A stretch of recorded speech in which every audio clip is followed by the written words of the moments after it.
लंबाई का कोई सीधा धारावाही चालक तार हो और उसके कारण हमें चुंबकीय क्षेत्र की तीव्रता की गणना करना है, मगर किसके नियम से? तो एम्पियर के नियम से गणना करना होता है। ये लॉन्ग क्वेश्चन होता है और 5 नंबर में यह हर साल पूछता है। ठीक है, सबसे पहले अनंत लंबाई का मतलब हो गया कि यानी लंबाई का मतलब हुआ यहाँ से ले ले हम दिल्ली तक, या यहाँ से ले ले चंद्रमा तक, यही अनंत हुआ। अनंत का मतलब होता है कि जो ये तार होती है इसके रेडियस की अपेक्षा जो है इसकी लंबाई थोड़ी ज़्यादा हो तो उसको अनंत कह देंगे।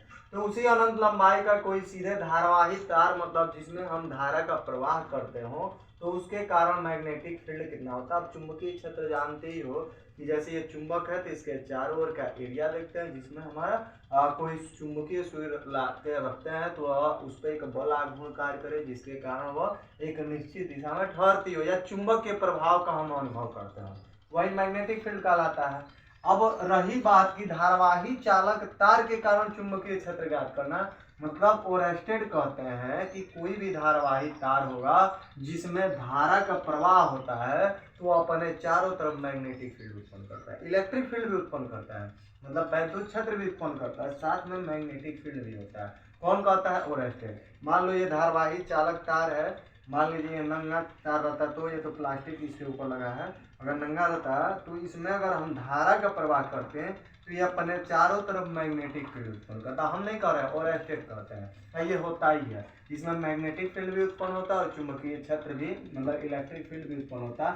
और कितना होता है तो हम एम्पियर के नियम लागू करके निकाल सकते हैं। अब दूसरी बात रही कि इसमें क्वेश्चन कैसे पूछता है, तो क्वेश्चन ये पूछता है कि एम्पियर का परिपथी नियम लिखिए और एम्पियर का परिपथी नियम के अनुप्रयोग से अनंत लंबाई के कोई सीधे धारावाही चालक तार हो तो उसके निकट जो है चुंबकीय क्षेत्र की तीव्रता की गणना करना होता है। ये हमारा क्वेश्चन है।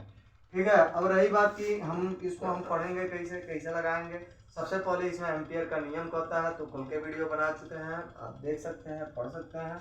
और थोड़ा सा मैं उसको समझा भी दे रहा हूँ। कोई बंद परिपथ हो, कोई भी बंद पास हो, मेष हो, उसमें कितना मैग्नेटिक फील्ड उत्पन्न हो रहा है उसका आप रेखीय समाकलन करा दीजिए। इस पथ द्वारा कितनी धारा मतलब कितना धारा द्वारा ये पथ घिरा है उसके म्यू 0 गुना होता है। मतलब कहते हैं किसी बंद परिपथ के सीमा के अनुदिश चुंबकीय क्षेत्र का रेखीय समाकलन पथ द्वारा घिरी निर्धारक का म्यू 0 गुना होता है।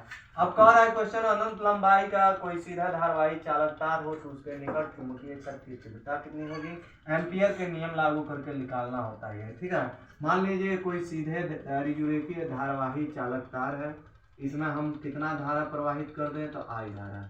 चलिए इसके सेंटर से ले लीजिए, केंद्र से मान लीजिए बीच से हम एक सेंटर मान लेते हैं, इससे r दूरी पर हमें क्या निकालना है तो मैग्नेटिक फील्ड निकालना है कितना होगा। और ओरेस्टेड यही कहते हैं कि ये अपने चारों तरफ क्या पैदा करता है तो मैग्नेटिक फील्ड पैदा करता है। ऐसे तो चारों तरफ एक सर्किल बना दीजिए, ऐसे बन गई, देखिए हम बना दिए सर्किल। अब इस समय आप थोड़ी सी लंबाई ले लीजिए, कितना वो लंबाई लेंगे अभी बना दे रहे हैं हम, ऐसे थोड़ी सी, ये पी पॉइंट हो गया, थोड़ी सी हम लंबाई लेते हैं, कितना ले लें तो हम डीएल लंबाई ले लेते हैं। अब ये सर्किल है अपने चारों तरफ, तो जिधर धारा का प्रवाह होगा, याद रखिएगा जिधर धारा का प्रवाह होगा उधर ये चुंबकीय क्षेत्र भी होगा, इधर ये डीबी वेक्टर भी होगा। आर दूरी हो गया, डीएल हो गया, ये पॉइंट मान करके पी कर दीजिएगा, ये थोड़ा सीधा हम कर दे रहे हैं, ये हो गई आई धारा बह रही है इसमें। ठीक है, अब देखिए क्या है लिखेंगे हम किसके नियम से तो लिखेंगे एम्पियर के परिपथीय नियम से। किस नियम से तो एम्पियर के परिपथीय नियम से। तो एम्पियर के परिपथीय नियम से होता क्या है तो हमारा होता है close integration B vector into D L vector equal to हमारा होता है म्यू 0 इंटू आई। ठीक है, अब देखिए वेक्टर हटाएंगे, ये एम्पियर के नियम से होता है। एम्पियर का परिपथीय नियम यही कहता है कि चुंबकीय क्षेत्र का रेखीय समाकलन कराइए पथ द्वारा घिरी कुल धारा की म्यू 0 गुना होता है, कुल धारा ही हो गई उसके म्यू 0 गुना हो गया।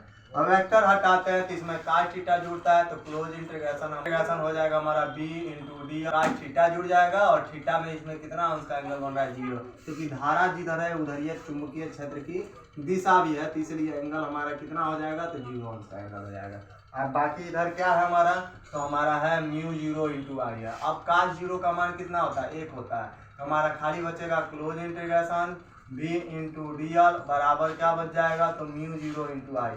चलिए इसमें बी कामन ले लीजिए, तो कामन लेंगे तो हमारा इंटीग्रेशन हो जाएगा डी एल और ये हो जाएगा म्यू जीरो इंटू। अब डी एल का मतलब क्या हुआ, तो टोटल इसकी लंबाई या गोले का टोटल लंबाई क्या होता है, सर्किल का टोटल लेंथ कितना होता है, तो उसका परिधि उसकी लंबाई होता है, उसकी परिधि उसकी क्या होती है लंबाई। तो टोटल गोले का परिधि, परिधि का मतलब होता है 2 पाई आई, इसमें रेडियस आ रहता है बराबर क्या हो गया, तो म्यू जीरो इंटू आई। सेट भेज दीजिएगा, सेट कर लीजिएगा, तो म्यू जीरो इंटू आई या बट्टे क्या हो जाएगा, तो 2 पाई आर हो जाएगा। इसको और सेट करिए, जब सेट करेंगे तो हमारा बी बराबर हो जाएगा म्यू जीरो बटे 2 पाई और आई बाई क्या लिख देंगे आर, यही हमारा चुंबकीय क्षेत्र होता है। ये अब सोचिए इतना ही बड़ा क्वेश्चन 5 नंबर में आता है, मगर पूछता कैसे है, इसमें कभी भी एम्पियर का नियम कहते ही पूछेगा, कहेगा एम्पियर का परिपथी नियम लगाइए, और तब कहेगा लिखिए, और तब कहेगा अनंत लंबाई का कोई सीधे धारावाही चालक तार है तो उसके निकट चुंबकीय क्षेत्र की तीव्रता की गणना कीजिए। हमने क्या किया,